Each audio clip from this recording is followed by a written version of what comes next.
ordinary entry-level welding is over. Defy convention. Go rogue.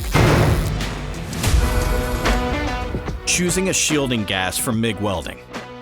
To MIG weld steel with a short-circuit transfer mode, a mixed gas blend of 75% argon and 25% CO2 works best in most applications.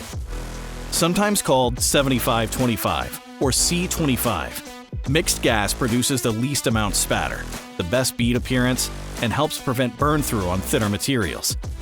You can also use 100% CO2 for deeper penetration on thicker sections. CO2 costs less, but it produces more spatter and a rougher-looking bead. To spray transfer weld with a Rogue EM190, use a mixed gas with a higher argon content.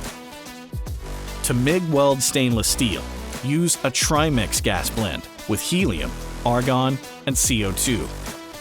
In some cases, an argon-CO2 blend may be acceptable and a more cost-effective alternative. To MIG weld aluminum and silicon bronze, most welders prefer 100% argon.